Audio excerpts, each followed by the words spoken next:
Գյուրջան Կասկադ, ցանկացած համեմատություն մեր օգտին է։ Ինչն է Թուրքիայի հետ խաղաղություն կլինի, չի լինի Ազիջան։ Ես ծնվել եմ Գանձակում, դպրոցն ավարտել եկել եմ, որտեղ այնտեղ սովետական տարիներին հայերին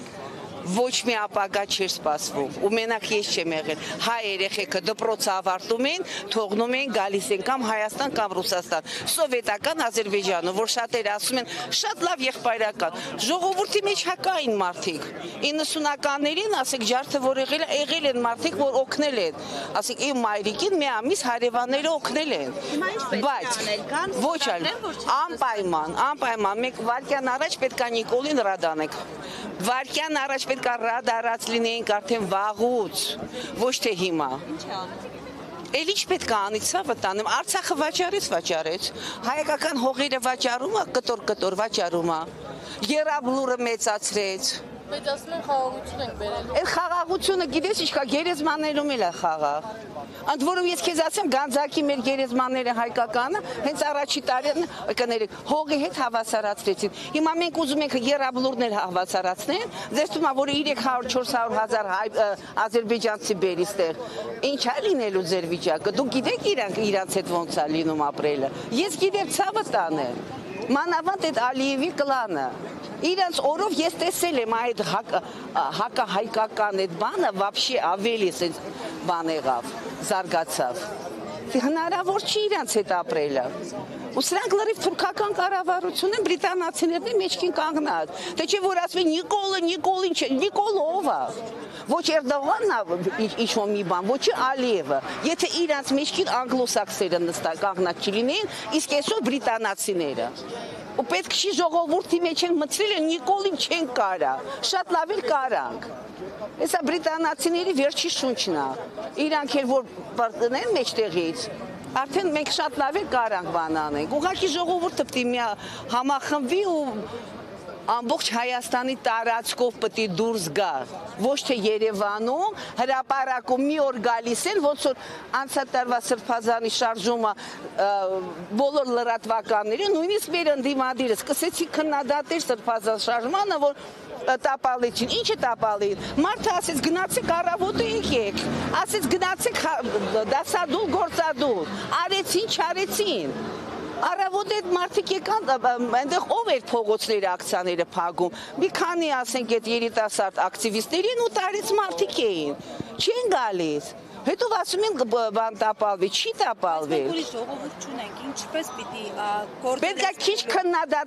քիչ քննադատել, որտեղ ես շատ լավ հետևում եմ, գիտեք, ամեն մի շարժման ժամանակ հաջորդ օրը սկսվում է բոլոր տաղավարներում ընդդիմադիր քննադատել։ Էս են երգը չի, ինչի է Զարթնի Լաոն, ինչի է Իշխան Սաղաթելյանը սենց ասում, ինչի է Պողոսը սենց ասում։ Ու սկսում են այսենց բոլոր տաղավարներում ու հատկապես թիրախավորում են Հայաստան դաշինքը 5 տարի շարունակ։ Ես ամեն օր նայում եմ, ես մենակ եմ ապրում ու ես լսում եմ։ Չենք լսել առաջին անգամ ամեն դեպքում շնորհակալ։ Աղջիկ ջան, դուք չեք լսել, որովհետև դուք զբաղված եք։ Իսկ ես լսում եմ բոլոր ալիքները, բոլոր բաներ, ելույթները։ Ու ես տեսնում եմ, որ շատ սխալ է, որ քննադատում են ընդդիմությանը։ Ինչքան կարող են այդ մարդիկ անում են։ Նիկոլի մի անգամից բերեցին իրանք։ Քանի անգամ փորձեցին։ Հոկտեմբերի 27 արեցին, չկարողացան։ Իրանք են արել։ Այդ որ նախկին սուտ են ասում։ Ես ազգային ժողովի մոտ եմ ապրում։ Կես ժամ անց ես այնտեղ եմ եղել ու տեսել եմ ինչ է այնտեղ կատարվել։ Էդի բան չի, մարտի 1-ը արեցին, չստացվեց։ 16-ի բանը ՊՊՑ գունդը արեցին, այլ մանր-մունր միջև հետեր ինչքան շարժումները։ Նենց որ պետք չի քննադատել ընդդիմությանը։ Ընդդիմությունը ինչքան կարում է անում է, ժողովուրդը պետք է համախմբվի։ Ու չնայի թե ով է, ու ինձ որ հարցնի ժողովուրդը, Քոչարյանին, բերում են Քոչարյանին իշխանության, վերջ։ Որ ասում փորձած թանը անփորձ մածունի հետ չեն փողում։ Լավ է, վատ է, այդ մարդու օրով մենք հանգիստ ենք ապրել, խաղաղ ենք ապրել, մենք հարգված ենք եղել։ Մարդիկ եթե խելք ունենան կհամախմբվի, չնայած այդ շարժումներին ես մասնակցել եմ, մեծ մասը 90%-ը Քոչարյանական են։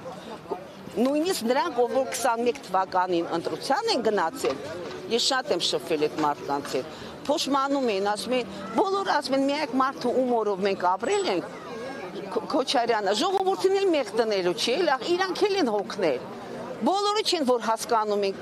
քաղաքականությունը, աշխարհում ինչ է կատարվում։ Մարդիկ ուզում են, ես էլ եմ ուզում ենք օրինականություն, ուզում ենք օրենքը գերակայություն ունենա մեր երկրում, ոչ թե ծանոթ խնամի բարեկամ։ Ես չեմ ասում, ծանոթ կարող է ունենան խելացի, բայց թող իրան տանը, ոչ թե անգրագետին բերում են, նստացում են, ինչա որ քայլ առաստա, քայլելա այդ ռյուկզակը մեջքին, դες ոնց կլինի, ոնց կարող անգրագետ մարդը դառնա ղեկավար, պատգամավոր, ոնց կարողացավ դա, մարտի մեկի բանը, անկարգության բանը, առաջնորդը։